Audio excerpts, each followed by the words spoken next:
Good morning and welcome to KidNuz, generously sponsored today by the Cox-Hackenberg family of San Francisco to say Happy Halloween to Quinn H. Quinn, your mom and dad hope you have a fun and festive day with your classmates, your teachers Jen and Jenny, and all the wonderful friends and staff at Live Oak School.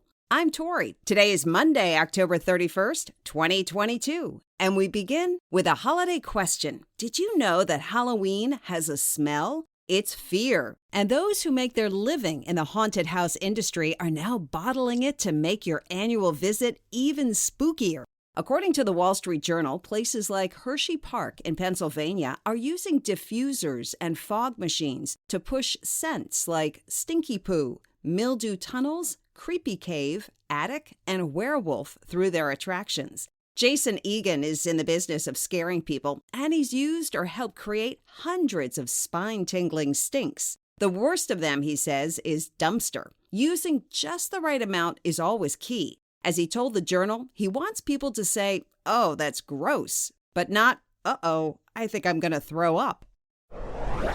The best way to decompress from a Halloween fright, or just life in general, might be a family dinner. A new study finds that regular meals with everyone together at the same time works wonders. Of the 1,000 adults surveyed this past September on behalf of the American Heart Association, 91% said eating as a family dropped household stress levels. Busy parents know it's not always easy or even possible with sports practices, music lessons, and all the other after-school and evening activities. But a Johns Hopkins doctor said it's worth trying, even if you start slow, and build on the number of family dinners from there.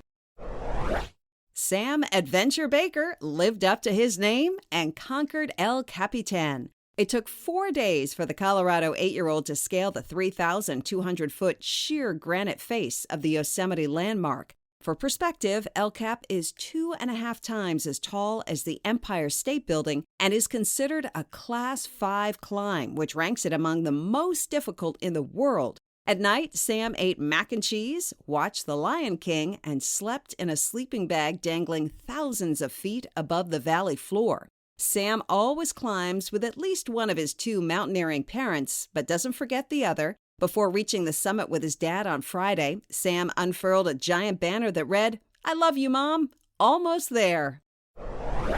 All eyes may be on Great Britain's new Prime Minister, Rishi Sunak, but the 2 most important peepers belong to a cat. Specifically, Larry the cat, who for the past 11 years has been the chief mouser at 10 Downing Street, the official residence of Britain's top politician.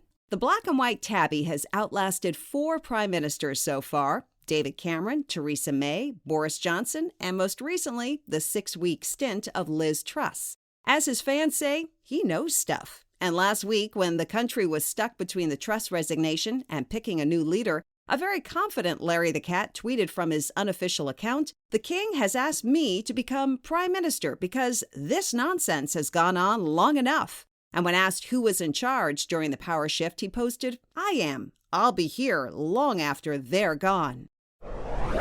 CNN calls him a slam dunk dad, and the internet seems to agree. Michael McGuire got off work late one day last week, but wasn't about to disappoint his son and their plans to catch a Kentucky basketball game. So Mr. McGuire skipped a shower and headed straight to the arena, despite being covered head to toe in the thick black dust of a coal mine. A picture of him in the stands caught the eye of head coach John Calipari, who posted, "My family's American dreams started in a West Virginia coal mine, so this photo hits home," and then made sure the McGuires became team VIPs. Now that Mr. McGuire's story has gone viral, local businesses have also been quick to step up with free hotels, meals, and even a new car. In KidNuz sports notes, the fall classic between the Astros and the Phillies is all tied up 1 game apiece. They didn't play yesterday, and that was history-making. For 75 years, World Series ball has been broadcast on Sunday, but this year it got muscled out by football. And swimmer Katie Ledecky has blown the doors off another world record. In Toronto on Saturday, she swam the 1,500-meter short course freestyle and beat the old mark by 10 seconds. Her nearest competitor was a full 40 seconds behind. Thank you again to the Cox-Hackenberg family of San Francisco for sponsoring today's episode, and happy Halloween to Quinn and all her friends at Live Oak School. Now, today's KidNuz quiz. What is the smell of Halloween used in haunted houses?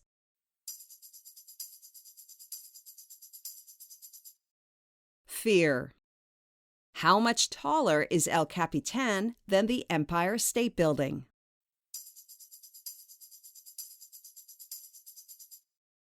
2.5 times. What's the name of the cat keeping tabs on Britain's prime ministers?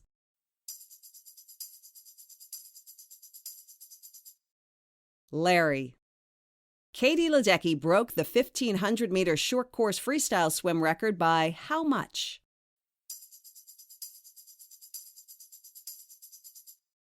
10 seconds.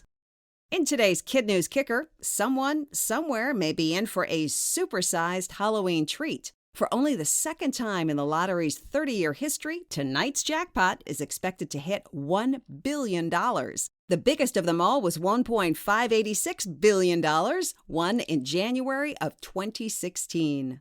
Before we go, we want to say hello to our KidNuz teachers, starting with one of our teacher advisors, Mrs. Davis Palmer, and her awesome third-grade Patriots at Pulaski Elementary School in Savannah, Georgia. Go Pulaski Patriots! Plus, Mr. Larson and his Vikings at Minneota Public School in Minneota, Minnesota.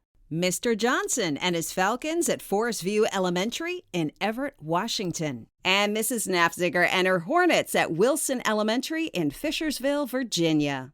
Thanks for listening. Have a fun, safe, and sweet Halloween, and we'll see you back here for more KidNuz tomorrow morning.